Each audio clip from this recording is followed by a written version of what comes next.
और बार बार ये बात बताई जाती है कि ये मनुष्य शरीर देव दुर्लभ है, देवताओं को भी दुर्लभ है। हम देवताओं की पूजा करते हैं और वो चाहते हैं परमात्मा से कि हमें मनुष्य का शरीर मिले। और ये बात सुनने के लिए नहीं है। हम क्या है, हर सत्संग में लगभग यही सुनते हैं। जब कभी शास्त्र का अध्ययन करते हैं तब भी हमें यही सुनने को मिलता है। जब कभी हम कथा भागवत के अंदर जाते हैं तब भी हमें यही बात सुनने को मिलती है कि देवता भी इस मनुष्य जन्म के लिए तरसते हैं। और जब हम रामचरितमानस का पाठ करवाते हैं, रामायण का पाठ करवाते हैं, तो जो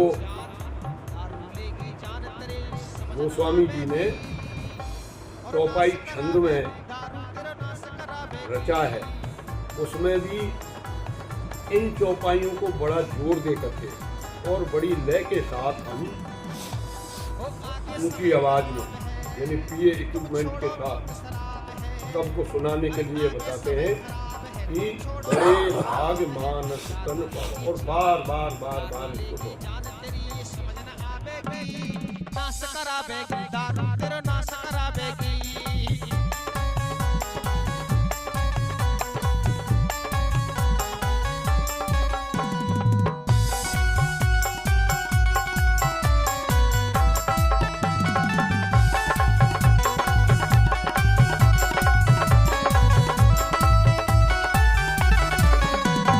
दारू पी के मस्त है रहे हो, बहुत मचावे हल्ला।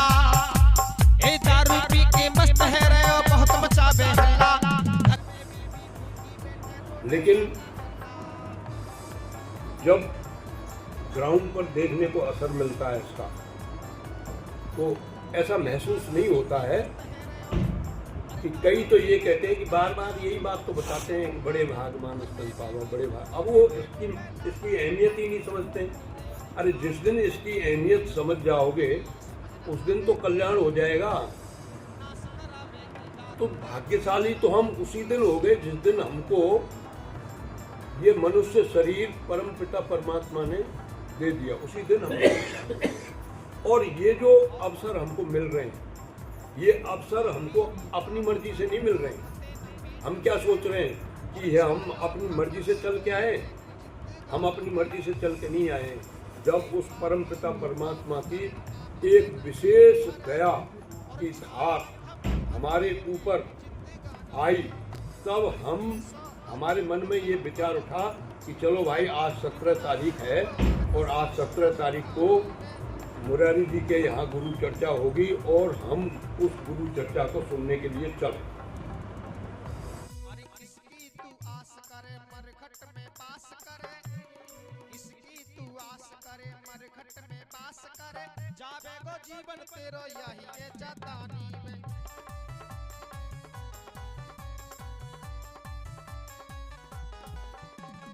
इसकी तू आस करे मरघट में भाव क्या है जो वो, लेकिन ये तड़प 17 तारीख से 2-3 दिन पहले जागृत हो जाएगी तो समझो कि आप जो है गुरु की तरफ चल रहे हैं, आप उसकी दया को समझ रहे हैं। और जब आवाज गई, माइक की आवाज गई या प्रार्थनाओं की आवाज सुनी, और तब सोचा अरे या काम करते करते थक गए, अभी थकावट आ गई काम करते करते, अब यहाँ काम तो होगा नहीं, चलो भैया अब हम माइक बज रो 2 घंटा, मतलब वहाँ बैठा में भगवान को नाम लिया में, ताली बजाया में, और यहाँ से गए तो न्यायी सुनी और न्यायी छोड़ गए, तो उसका कोई फायदा नहीं। इसीलिए बार बार ये बात बताई जाती है कि ये मनुष्य शरीर बड़े भाग्य से मिलता है। और इस मनुष्य शरीर की अहमियत क्या है? अहमियत इसमें यह है कि ये मनुष्य शरीर तो मिला है, पर ये जो शरीर मिला है ये मिला है एक फिक्स समय के लिए। इसका जो समय है वो एक निश्चित, जैसा कि आप संसार की अवस्थाएं देख रहे हैं, निश्चित समय। निश्चित समय का मतलब कि आपको कुछ समय के लिए आप यहाँ दिखाई देंगे। तो इससे पहले जब आप मनुष्य नहीं थे तब आपकी जो जीवात्मा थी वो अदृश्य थी, इस संसार में दिखाई नहीं दे रहे थे। इस रूप में, जिस रूप में आज आप बैठे हैं, तो पहले भी तो आप होंगे, तो आप दिखाई नहीं दे रहे थे। और इस रूप में भी आप हमेशा ऐसे ही नहीं बैठे रहेंगे। ये रूप भी हर क्षण बदली हो रहा है, हर क्षण बदली हो रहा है, हर क्षण। और एक दिन ये बिल्कुल इस संसार से क्या हो जाएगा, अदृश्य हो जाएगा, और फिर ये दिखाई नहीं देगी। ये है इसकी अहमियत। और इसकी क्या अहमियत है? और इसकी ये अहमियत है कि यहाँ मृत्युलोक में जब हम संसार की अवस्था देखते हैं, तो इस संसार की अवस्था में हम ये देख रहे हैं कि यहाँ पर दुख ज्यादा है और सुख बहुत कम है, आनंद कम है और दुख ज्यादा है। दुख के तो इतने कारण हैं जिसका बखान नहीं किया जा सकता, जिसका वर्णन नहीं किया जा सकता। अभी आप बड़ी मस्ती में बैठे हुए, अभी आप बहुत मस्ती में चल रहे हैं, गुनगुनाते हुए चल रहे हैं।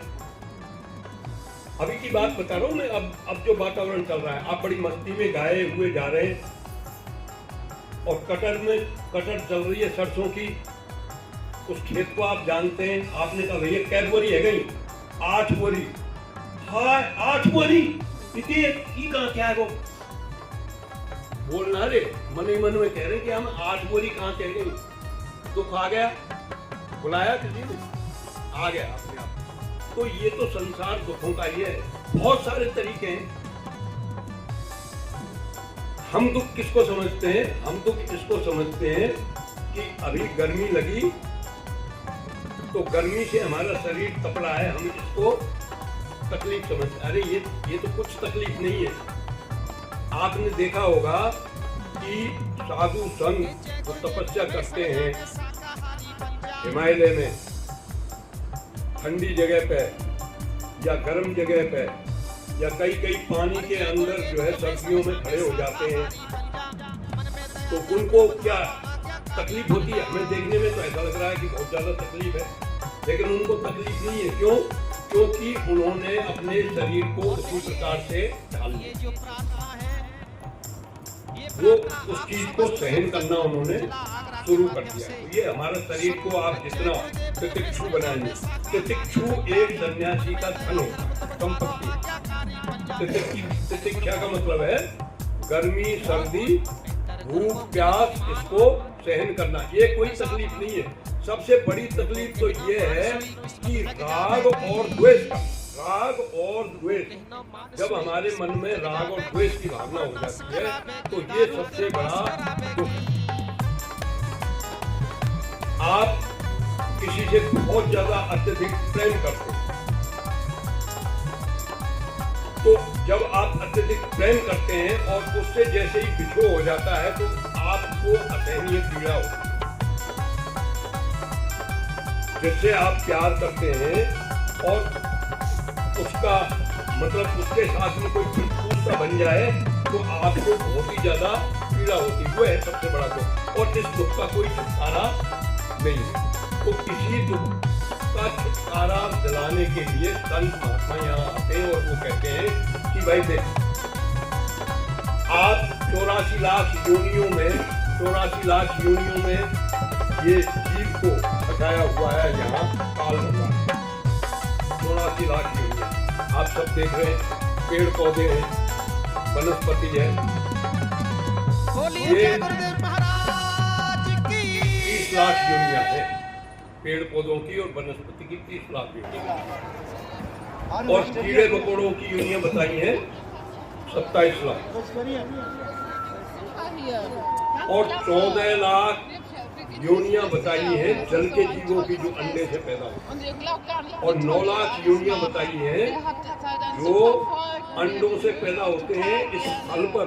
पशु पक्षी, वो पक्षी और क्या कहते हैं सरीसृप जो अंडों से निकलते हैं वो, और 4 लाख योनियां बताई है जो मनुष्य के समकक्ष है, जैसे जो जेड़ से पैदा होते हैं। तो ये 4 धान और 84 लाख की योनियां हैं। अब बताओ इसमें कौन सी ऐसी योनि है जिसको तकलीफ नहीं है? बताओ, पेड़ पौधों को तकलीफ नहीं होगी?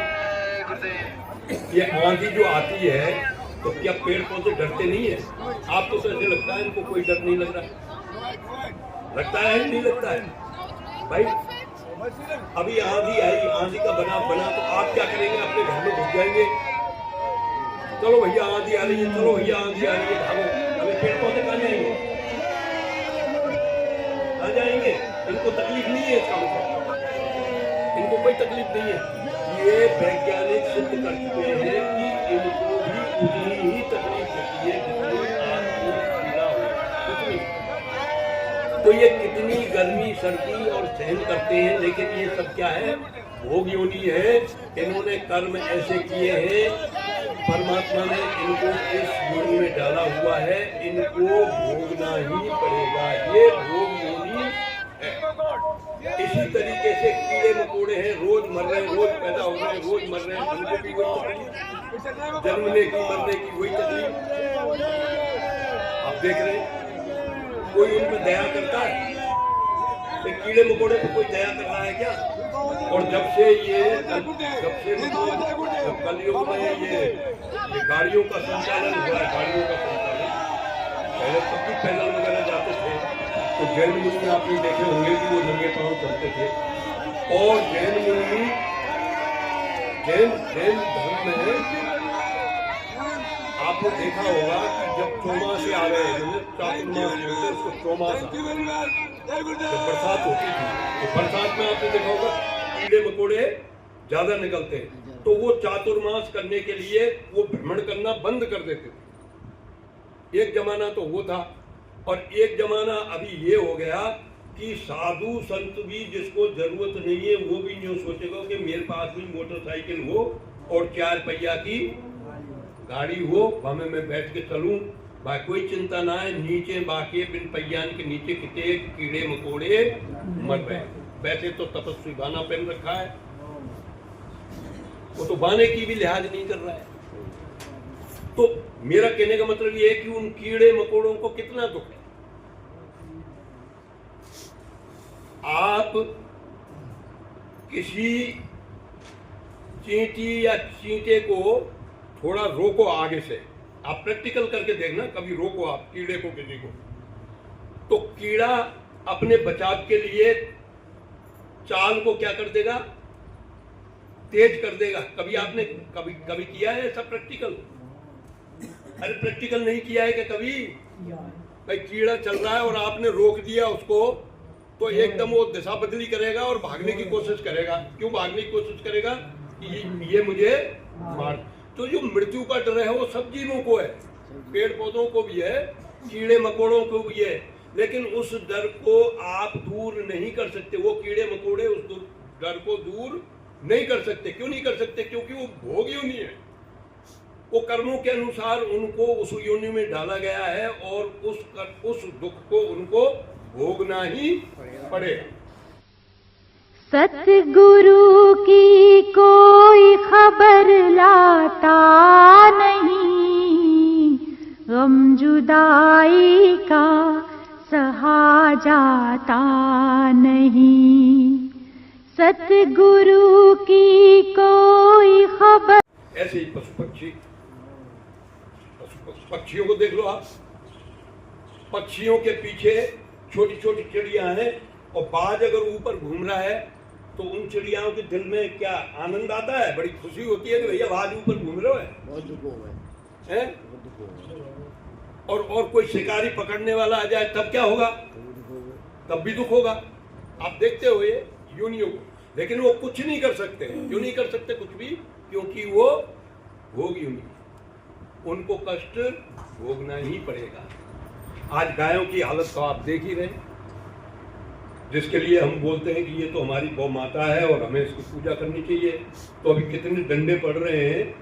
ये तो आप ये तो, लेकिन आपके दिल में क्या कभी दया आती है? क्या कभी दया का संचार होता है? भाई ठीक है, हम कुछ कर नहीं सकते, लेकिन इतना तो कर ही सकते हैं कि बेचारे कैसे तड़प रहे हैं। इनने कोई खोटो कर्म करे होगो। ये वो बात तो ध्यान में आनी चाहिए कि इन्होंने कोई खोटो कर्म करे होगो जब ये गैया बने। अब ये खोटा कर्म कब किया होगा?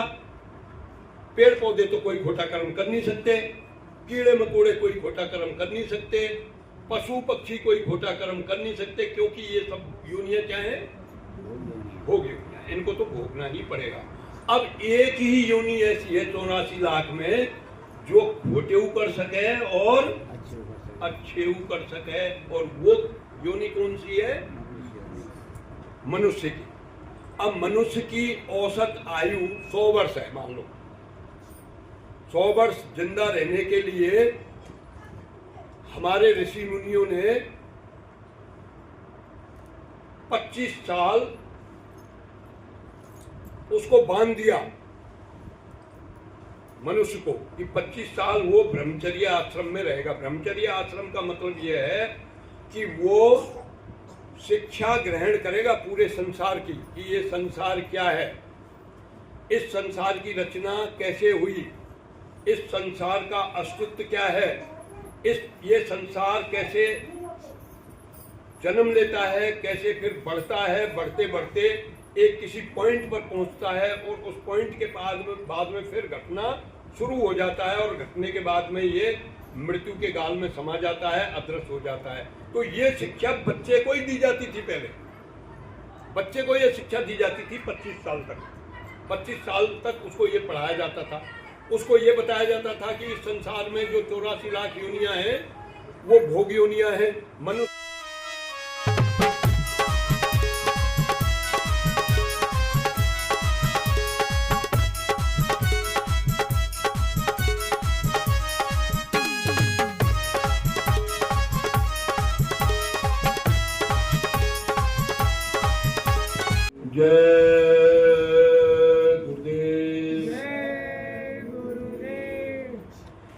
बचा लो ये मेरे सतगुरु, सूरत का तू ही माली है।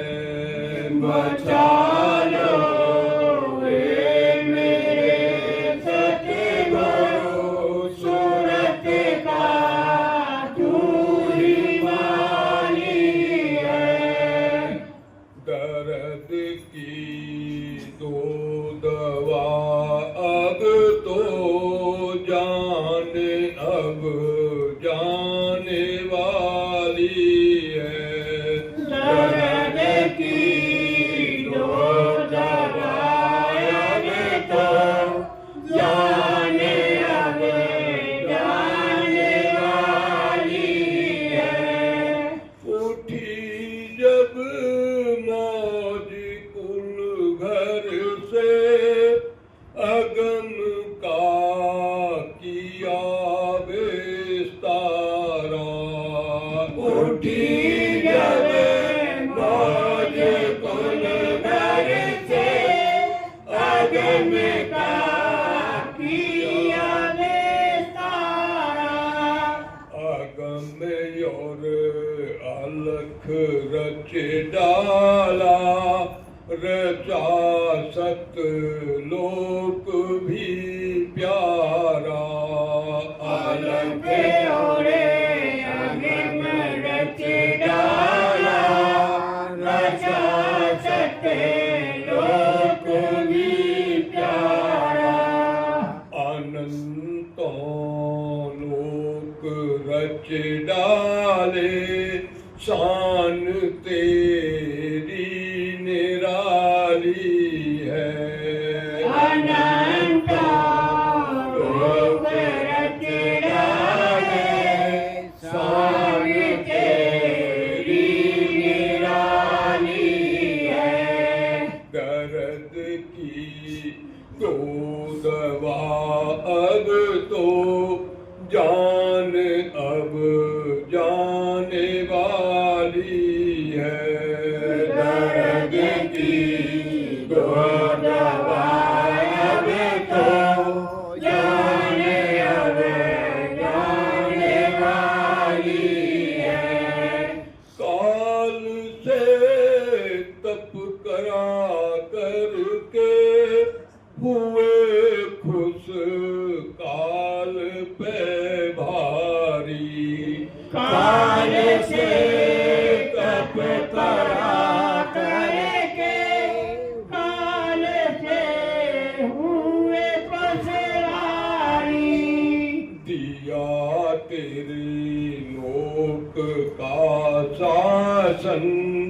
काल ने माया रच डाली दिया तेरे काल का शासन काल ने माया रच डाली बनाया वेद का बंधन कयामत कैसी डाली है बनाया वेद का बंधन कयामत कैसी डाली है दर्द की दो दवा अब तो जाने अब जाने वाली है दर्द की दो दवाएं अब तो जाने अब जाने वाली है कई खेपे गई वापस काल ने फंदा नहीं डाला कई खेपे गई वापस काल ने फंदा नहीं डाला हमारी आई जब बारी कर्म बंधन बना डाला हमारी आई जब बारी कर्म बंधन बना डाला हुए क्या क्या गुनाह हमसे बता दो मेरे माली है हुए क्या क्या गुनाह हमसे बता दो मेरे माली दर्द की दो दवा अब तो जाने अब जाने वाली है दर्द की दो दवा अब तो जाने अब जाने वाली है निकाली देश अपने से गुनाहों की वजह भारी निकाली जैसे अपने से गुनाहों की वजह भारी बजाई कैसी सहनाई शब्द की डोरी पहनाई बुराई कैसी सहनाई शब्द की डोरी पहनाई हुए क्या क्या गुनाह हमसे गले में मौत डाली है हुए क्या क्या गुनाह हमसे गले में मौत डाली है बचा लो ये मेरे सतगुरु सूरत का तू ही माली है बचा लो ये मेरे सतगुरु सूरत का तू ही माली है जय गुरुदेव जय गुरुदेव मालिक ने इस तरीके की ये रचना की है आदि का ये कहना है शाकाहारी अब रहना है बाबा जी का ये कहना है शाकाहारी अब रहना है सुनो सभी नर नारी रे जय गुरुदेव बाबा ने सौ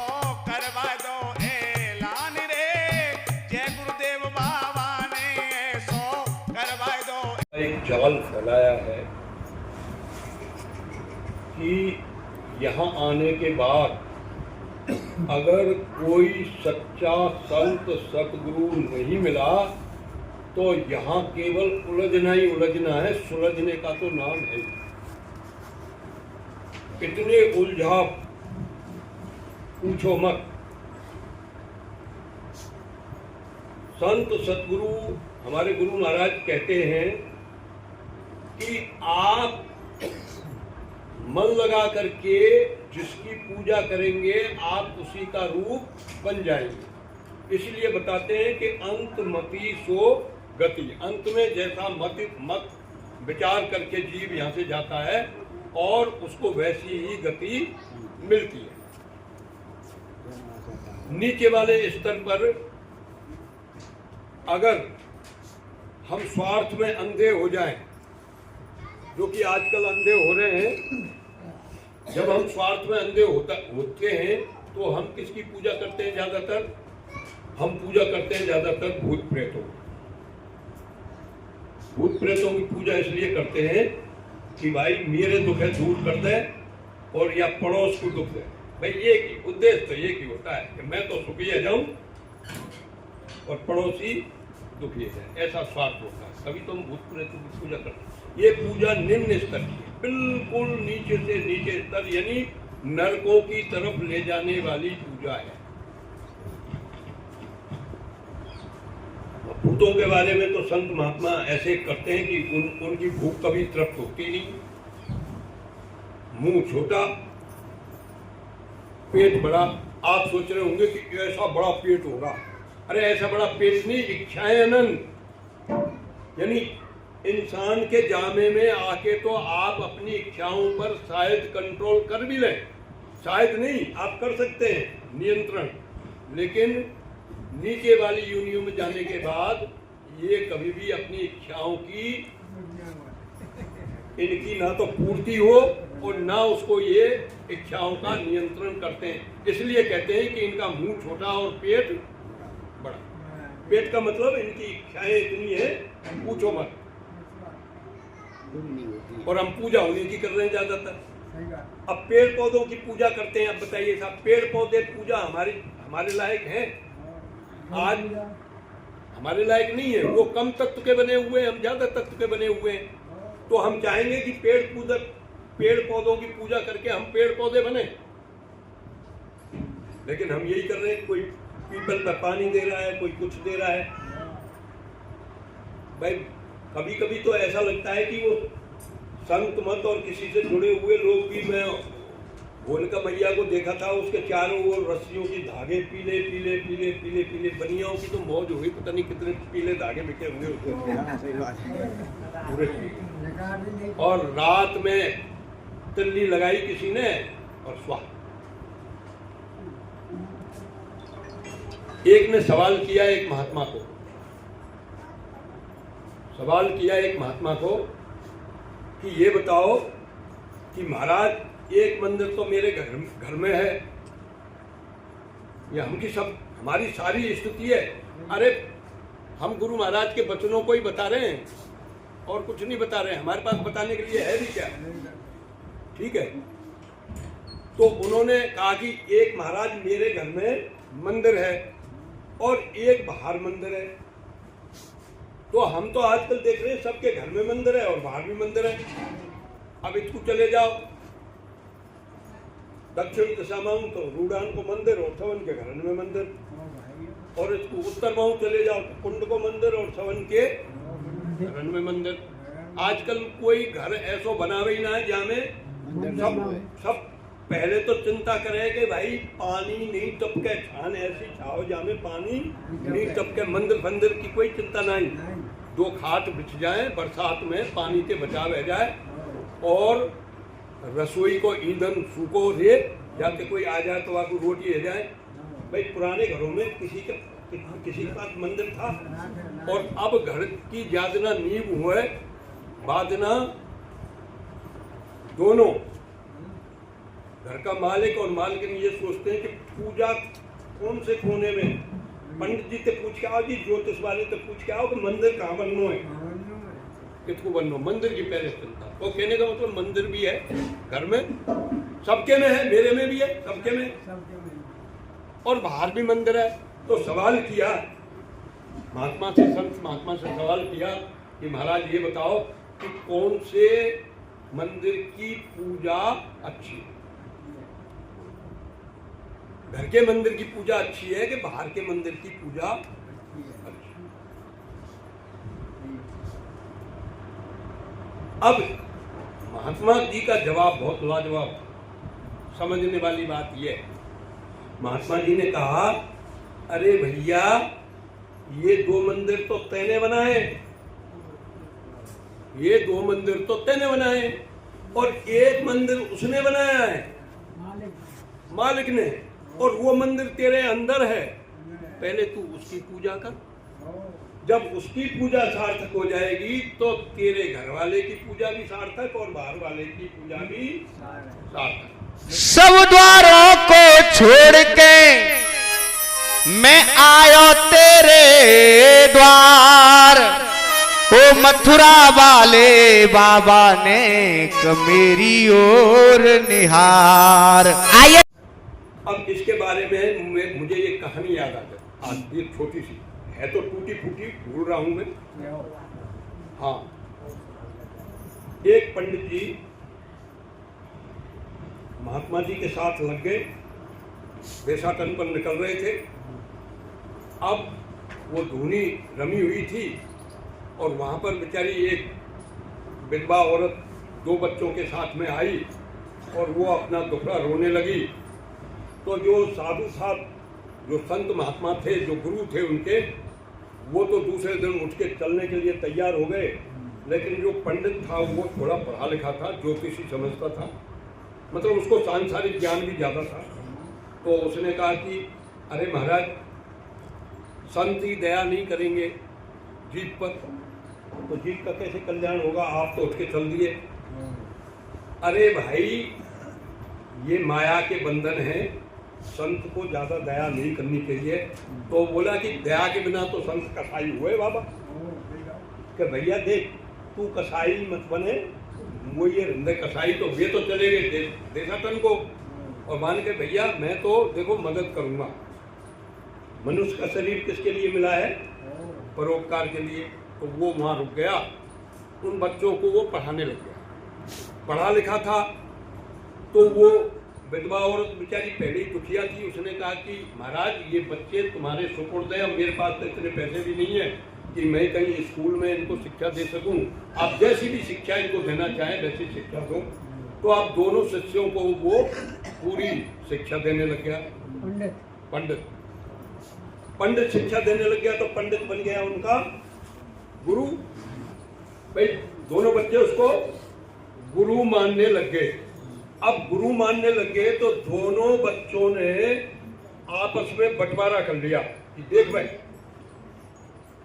दाहिनी टांग तो तेरी है और बाईं टांग मेरी है, तो दोनों शाम को दबावे बाबा के पास। एक दाहिने टांग है और एक बाएं पैर है, मतलब एक बाएं पैर को और एक दाहिने पैर, दोनों पैरों को दबाएं, दोनों हाथों को दबाएं। भिन्ने मतलब बाबा वो स्थान में। अब एक दिन क्या हुआ कि बाबा सोए हुए थे उनके गुरु, और वो पांव को दबा रहे थे।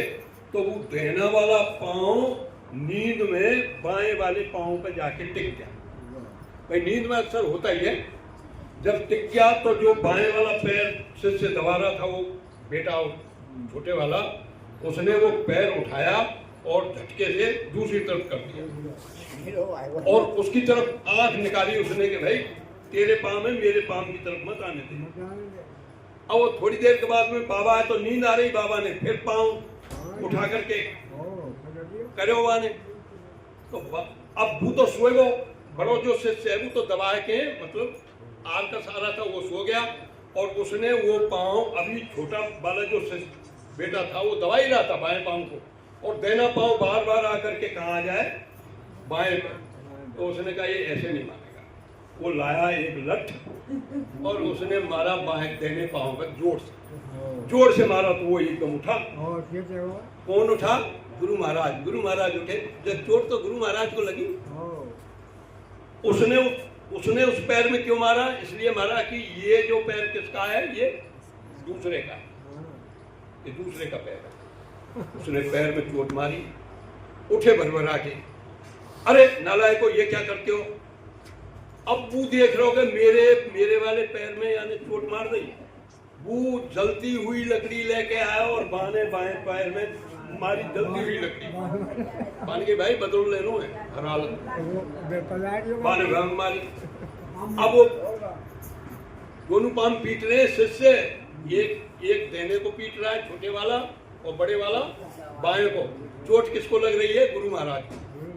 गुरु महाराज ने कहा अरे नालायक को ये क्या करते हो?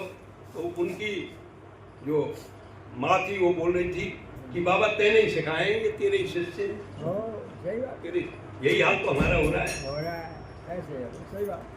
कुंड को मंदिर, रूड़ान को मंदिर, फलानो मंदिर, ये अच्छा होना चाहिए। टांग ही तो है, क्या है ये टांग? अरे उस परम पिता परमात्मा को कितने हिस्सों में बांट दिया आपने, कितने हिस्सों में बांट दिया, छोटे छोटे हिस्सों में बांट दिया। और सवाल कर रहे हैं कि कौन से मंदिर की पूजा करूं जाते मेरो कल्याण हो। तो महात्मा क्या कह रहे हैं? अरे भैया तू अपने अंदर जो मंदिर है उसकी पूजा कर, उस पूजा का तुझे फल मिलेगा। इन पूजाओं का फल तुझे नहीं मिलेगा।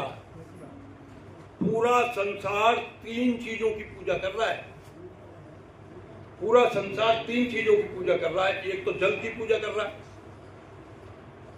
एक पत्थर की पूजा कर रहा है और एक किताबन की पूजा कर रहा है। किताबन में तो आज यहाँ भागवत है रही है, माँ राम कथा है रही है, बुकायते है रही है, बुकायते है रही। किताबन की तो पूजा है वो। जय हो रामायण महारानी जी, जय हो भागवत जी। तो बिन पे फूल चढ़ाए थे सब काम है जाएंगे, है जाएंगे, लेकिन हो रहे कि नहीं हो रहे? तो कागजों की पूजा हो रही है, पत्थरों की पूजा। मंदिरों में जो देवी देवताओं की मूर्ति किसकी बनी हुई है? पत्थरों की। उनसे हम आशा कर रहे हैं कि वो हमें दे जाए।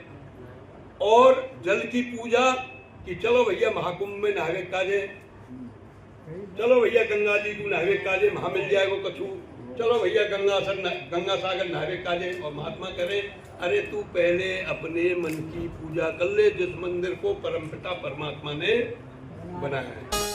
गुरुदेव ने बिगल बजाया मेरे भैया शाकाहार बने जइयो।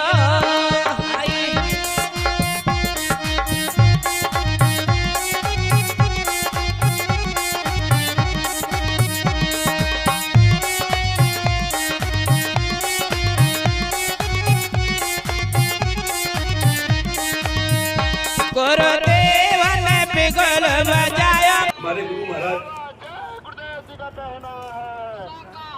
एक प्रार्थना बोलते थे, खोजरी पिया को निज घट में, खोजरी पिया को निज घट में, खोजरी पिया को निज घट में, खोजरी पिया को निज घट में।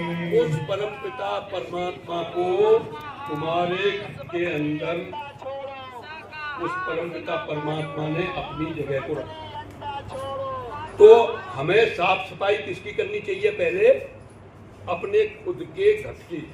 और हमारा घर दिखाई दे रहा है क्या हमको? भाई हमारा घर दिखाई दे रहा है? मुझे तो नहीं दिखाई दे रहा। किसी को दिखाई दे रहा है तो बताओ भाई कैसा है? हरा है कि पीरो है कि नीलो है, कैसे रंग को है? हाँ, महसूस जरूर हो रहा है। किससे हो रहा है? संवेदनाओं से हो रहा है, भावनाओं से हो रहा है, आवेगों से हो रहा है। आवेग आते हैं, संवेदनाएं आती हैं, भावनाएं जागृत होती हैं, और उन्हीं के अंदर कभी कभी क्रोध आता है, काम आता है, और कभी कभी करुणा आती है, कभी कभी दया आती है। तो जो दया और करुणा, जो मैत्री भाव, दया का भाव, करुणा का भाव, शीतलता का भाव, पवित्रता का भाव जो पैदा हो रहा है, वो उस परम पिता परमात्मा के द्वारा पैदा हो रहा है। हमारी अपनी कोई ताकत नहीं है। वो किसमें पैदा हो रहा है? वो घट के अंदर पैदा हो रहा है। और जो काम, क्रोध, लोभ, मोह है, वो सब उसकी शक्ति के द्वारा। उसकी शक्ति कौन सी है? माया। उसकी शक्ति माया है। यानी ये जीव भी उसकी शक्ति है और माया भी उसकी शक्ति है, दोनों शक्तियां हैं। लेकिन माया का पार जीव जब पा सकता है, जब वो अपने घट के अंदर अपने प्रियतम को ढूंढेगा। भाई अपने प्रियतम को, अपने पिया को जब तक वो नहीं ढूंढेगा अपने घट के अंदर, उसके दर्शन जब तक नहीं करेगा, तब तक वो इस संसार में सुखी नहीं हो सकता है। तो सतगुरु की कोई खबर लाता नहीं, गम जुदाई का सहा जाता नहीं। सतगुरु की कोई खबर लाता नहीं, गम जुदाई का सहा जाता।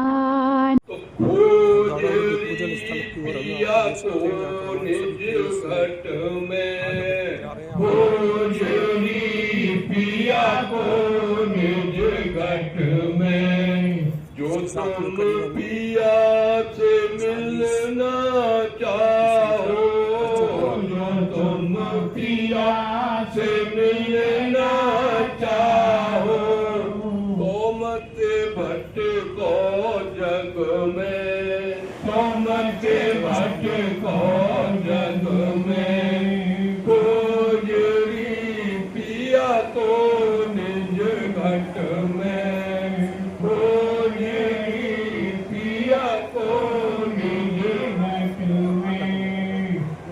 इतनी ऊंची बात संत सदगुरु हमारे गुरु महाराज बताते हैं कि तुम्हारे अंदर जो मंदिर बना हुआ है उसकी साफ सफाई करो। उसकी साफ सफाई कैसे होगी? उसकी साफ सफाई जब तक नहीं करेंगे, जब तक उसमें बैठने वाला मालिक खुश नहीं होगा, या यूं कहें कि उसका जो प्रकाश है, जो हमारे अंदर बैठा हुआ है, उसके प्रकाश से हम प्रकाशित नहीं होंगे। तब तक नहीं होंगे जब तक हम अपने मंदिर की साफ सफाई नहीं करेंगे। और उसकी साफ सफाई करने का क्या तरीका है? बाबा जी क्या कहते हैं? हमारे गुरु महाराज कहते हैं कि सबसे पहले अपना खान पान शुद्ध करो। सबसे पहले अपना खान पान शुद्ध करो। भाई किसी भी शास्त्र को पढ़ लो, मोटी चीज है ये, बस जब तक तुम्हारा खान पान ही शुद्ध नहीं है। अभी आपने देखा होगा होली पर क्या हाल हुआ, देखा होगा, छोटे छोटे बच्चे दारू पी रहे, छोटे छोटे बच्चे, क्या उम्र है उनकी? उनके दारू पीने की उम्र है। माँ बाप ने किसी ने कहा कि तेने दारू क्यों पी? नहीं कहा। लिहाज ही नहीं रही भाई, कहेंगे तो जब लिहाज नहीं रही, खत्म हो गई। और अचंबा तो जब होता है जब वो खुश होते हैं अपने बच्चे को दारू की एक्टिंग में देख करके, खुश होते तब अचंबा होता है। यही चीज तो गुरु महाराज संत महात्मा सिखाते हैं कि पहले अपने खान पान पर नियंत्रण करो। यह है साफ सफाई अपने अंदर के घट की। जग में मत भटको। जो तुम पिया से मिलना चाहो तो मत भटको जग में। यानी जग की तरफ जो आप देख रहे हो, जग की तरफ, इस संसार की तरफ जो आपकी इच्छाएं, इस संसार की तरफ जो आपकी आशाएं, आशा तृष्णा, इस संसार की तरफ जो आपकी जागृत हो रही है, उनको धीरे धीरे वहां से हटाओ और परम पिता परमात्मा की तरफ लगाओ। और परम पिता परमात्मा कहाँ है? परम पिता परमात्मा मंदिरन में ना है, बाहरवारेन में, ना घरवारे मंदिरन में, अंदर है। उस अंदर वाले परम पिता